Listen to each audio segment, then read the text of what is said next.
Speaker. Thank you very much, Madam Speaker. And I know during my question about means testing, I started to get heckles about opening the door from Conservative members. Well, I'm not going to disappoint them, and I'm going to jump right in and address that point, not to worry them that they won't get an answer to that, because I have a lot to say about that narrative that's being led by Conservatives throughout the debate on this yesterday and today.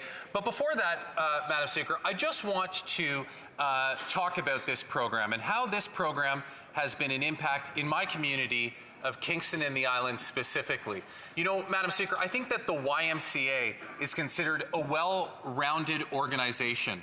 You get all walks of life in the YMCA. Socioeconomic backgrounds vary wildly of who visits the YMCA. I always gauge the YMCA as being one of those not-for-profit organizations that genuinely has their finger on the pulse of what's going on. And I want to read a quote from Rob Adams, who is the CEO of the YMCA for Eastern Ontario, and in particular works out of the Kingston location. He said, quote, "As Canada's largest not-for-profit childcare provider, the YMCA is delighted to hear of the additional childcare spaces. There's nothing new in stating that childcare fees place a financial burden on families, and extra spaces at affordable rates will have a meaningful impact locally."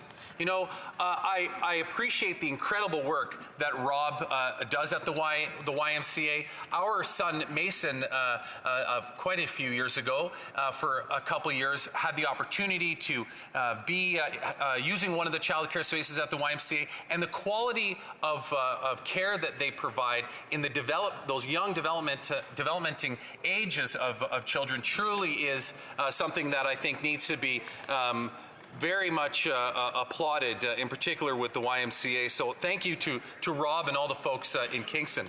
You know, I heard the Conservatives talk quite a bit, Madam Speaker, about this means testing and their sudden newfound interest in means testing every program.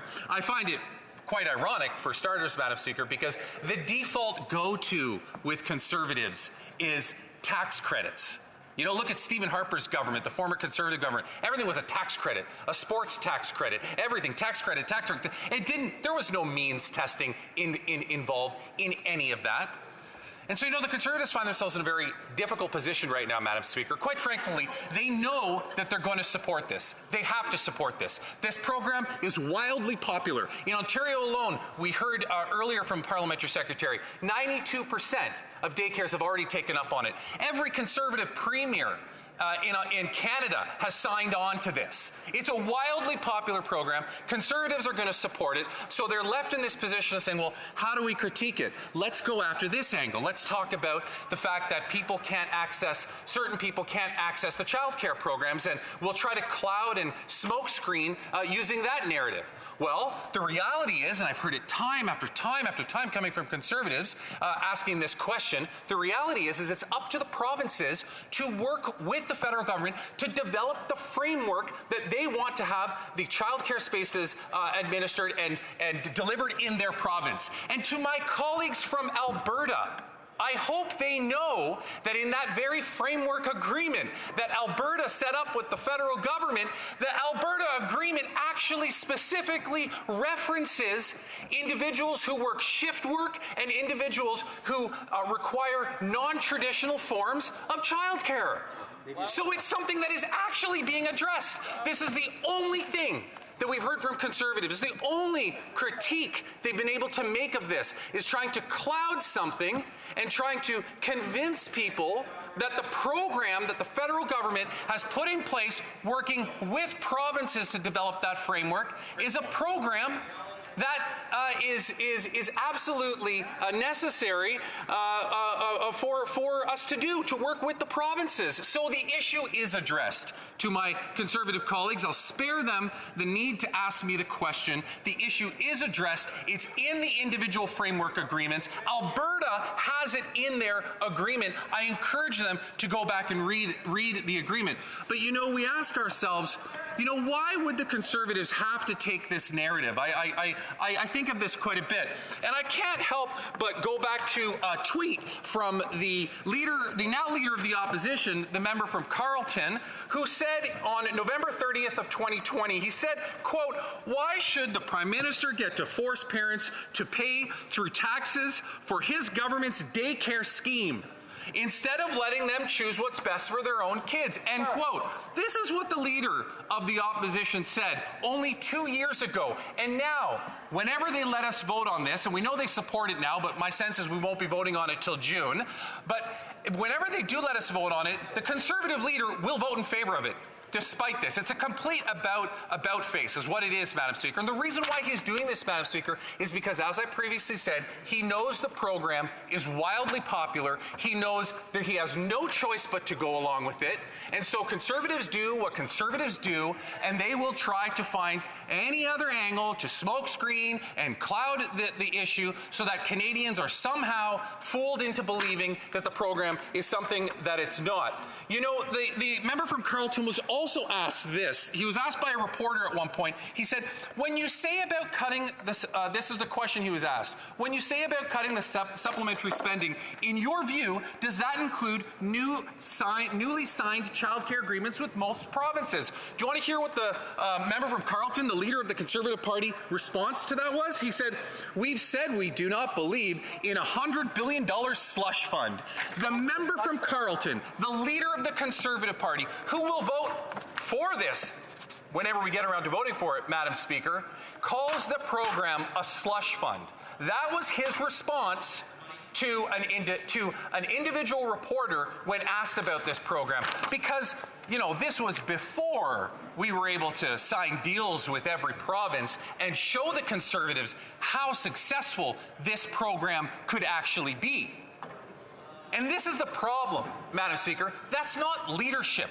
Leadership is not sitting on the sidelines having your commentary and saying you don't support something and then completely change your direction on it when you realize how successful the government's been at working with primarily Conservative premiers to bring this program to fruition. And so here we are in this position where the Conservatives are somehow fumbling around the issue, trying to figure out what their narrative will be, when it's very clear from this side of the House, the NDP, the Bloc, that, I can't ever think of a program, with all due respect to my Bloc colleagues, I can't ever think of a program that was so national in its scope that the Bloc Québécois voted in favor of. But they're going to vote in favor of this because they see the benefit to it. And they know the benefit of it. You don't even have to look outside this country, Madam Speaker, to see how successful this program can be in getting people, and in particular getting women, into the workforce. Just look to our neighboring province of Ontario, Quebec. They've had it in place for a number of years, and it has been wildly popular and wildly successful. The Conservative, or the Quebec government has been, if you look at the statistics, more women entered the labor force and a higher percentage of women participate in the labor force since Quebec started this program several years ago. So, Madam Speaker, I know that we will eventually get to a point where we can enshrine this into law. I think that's incredibly important. The reason why is because I think that provinces, territories, and indeed families that are looking to grow their families, or individuals who are looking to start a family, want to know what their options are.